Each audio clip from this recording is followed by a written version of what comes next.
Cari maklumat dan berita politik yang bebas, kupasan yang tepat, panas. Dapatkannya secara eksklusif hanya di Jom Channel. Komitmen kami, pentasan berita Isnin hingga Jumaat.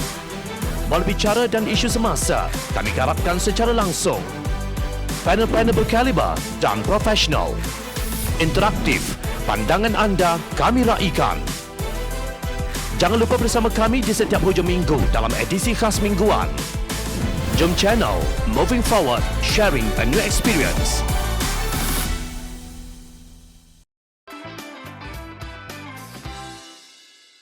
Pemimpin menipu, tiada kewibawaan. Pensyarah Fiqh Fatwa Semasa Fakulti Pengajian Islam Universiti Kebangsaan Malaysia UKM Profesor Madya Datuk Dr. Muhammad Izhar Harifin Muhammad Kashif pada 15 Februari 2019 menulis dalam berita harian dengan memetik firman Allah Subhanahu Wa Taala dalam Al-Quran, "Tegakkanlah timbangan secara adil, jangan mencuranginya apabila kalian menimbang untuk orang-orang." Surah Ar-Rahman ayat 9. Beliau yang memiliki kepakaran dalam bidang fatwa berkata, ayat tersebut membawa maksud diharamkan menipu pelanggan dalam apa keadaan sekalipun, bukan sahaja dalam konteks jual beli, malah menipu membabitkan isu agama, politik atau pentadbiran juga dilarang. Merujuk kepada sabda Nabi Muhammad SAW dalam hadis yang bermaksud, katakanlah yang benar walau pahit sekalipun, riwayat Ibnu Hibban. Beliau menegaskan bahawa Nabi mengajar kita sebagai pemimpin supaya tidak melakukan dua perkara, iaitu tidak boleh mempunyai sifat menipu orang dan tidak dibenarkan melakukan perkara bercanggah dengan kewibawaan seorang pemimpin, termasuklah bercakap tidak benar. Penipuan akan membawa kesan dan kemudaratan yang lebih besar, apatah lagi membabitkan golongan cendekiawan atau individu yang membawa label Islam, jelasnya. Menurut Muhammad Izhar, ulama terkenal Yusuf Al-Qardawi menyebut pemimpin yang menipu akan memberi kesan dalam pentadbiran sebuah negara. Selain membawa kekeliruan, penipuan mengundang pecah amanah, menggalakkan rasuah, kebatilan tidak terbendung serta mendorong orang bawahan turut menipu dalam pentadbiran. Nabi Muhammad SAW menegaskan kepada sahabat dengan sabdanya yang bermaksud, kepimpinan satu amanah, maka amanah inilah yang perlu dipelihara oleh semua bernama pemimpin, tegasnya. Beliau berpendapat rakyat mahukan pemimpin yang benar-benar bekerja, bukan sekadar mengeluarkan omong kosong tanpa melakukan perbuatan seperti yang mereka cakapkan. Ini suatu pembohongan ke atas kepercayaan rakyat yang memilih mereka sebagai YB.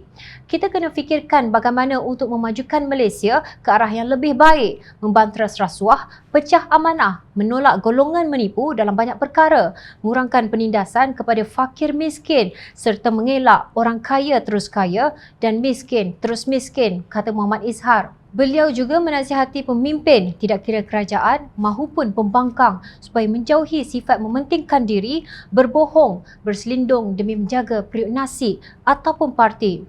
Kalau yang menipu atau berbohong itu seorang agamawan, tempelaknya lebih teruk berbanding golongan pemimpin yang bukan berpendidikan agama. Keburukan atas kelakuan mereka akan lebih besar kesannya apabila masyarakat bukan Islam melihat cendekiawan atau agamawan tidak bercakap benar.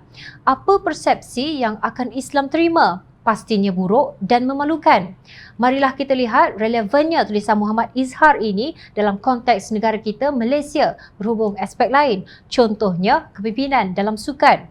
Seluruh rakyat Malaysia terkejut, sedih dan malu apabila mendengar berita bahawa pingat emas yang dimenangi oleh atlet negara bagi acara lontar peluru Muhammad Ziyad Zulkifli di Kejohanan Paralimpik Tokyo 2020 dibatalkan.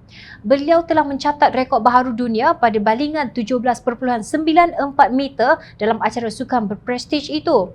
Pembatalan itu susulan bantahan oleh kamp Ukraine kerana 3 atlet Ziyad, atlet Australia Todd Hodges dan atlet Ecuador didakwa lewat memasuki bilik panggilan sebelum acara bermula. Salah siapa, maka Ziyad dan satu negara menerima padahnya. Sewajarnya beban itu ditanggung oleh Menteri Belia dan Sukan Datuk Seri Ahmad Faizal Azumo atau lebih dikenali sebagai Peja. Saya ingin menyeru agar Peja sendiri membuat sedikit soul searching untuk memastikan apakah portfolio sukan ini benar-benar sesuai dengan karakter dan kepribadiannya sendiri, kata wartawan sukan Arnas M. Khairul ketika mengulas kenyataan menteri berkenaan berhubung isu pembatalan pingat emas Ziad. Beliau berpendapat kenyataan Peja yang menyeru agar jawatankuasa penganjur khususnya Olahraga Para Dunia WPA dan Majlis Paralimpik Antarabangsa IPC mempertimbangkan keputusan berkenaan telah memesongkan semangat dan etika kesukanan. Menurut Arnas, tiada alasan yang patut diterima untuk lewat walau seminit pun untuk kejohanan paling penting dalam karier Ziad ini.